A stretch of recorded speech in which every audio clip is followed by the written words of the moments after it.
Good information there. Thanks so much.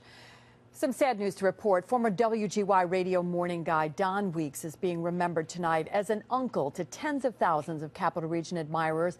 The iconic morning voice of a 50,000-watt radio station, a devoted family man and Hall of Famer. He passed away early this morning at home. Don was 76. If you remember me with a smile, I did my job.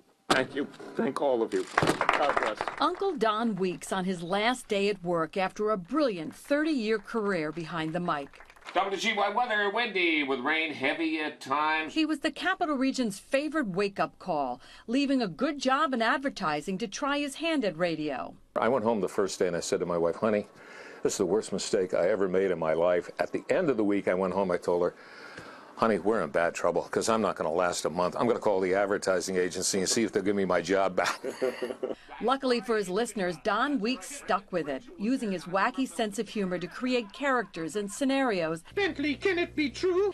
that would eventually earn him and his Dawn Patrol a place in the State Broadcasters Hall of Fame. He was known as Uncle Don, and really in many, many ways he was the uncle that woke you up in the morning, that told you what schools were closed, that told you what the weather was like, that entertained you. Former CBS 6 anchorman Jack Arneke was a close friend and former co-worker. As wacky as he was on air, he was kind of quiet and reserved in person, and it was just, he was just so nice. Each winter, Don Weeks was every school kid's best friend with his school closing list, long before TV animated it on the screen. He was a lifeline to listeners during big snow and ice storms. His voice, the only one they wanted to hear on their battery-powered radio. You always try to have a calming effect and saying, hey, look, I know this is bad, but we're going to get through it. You've all made it so great.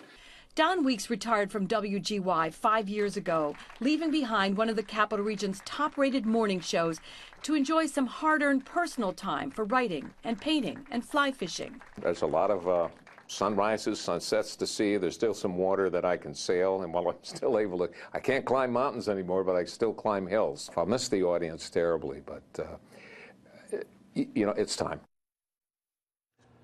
Don Weeks is survived by his 4 children and 5 grandchildren. Funeral arrangements have yet to be finalized. And on a personal note, Don Weeks was one of the greats, both professionally and personally, and we send our deepest sympathies to his family.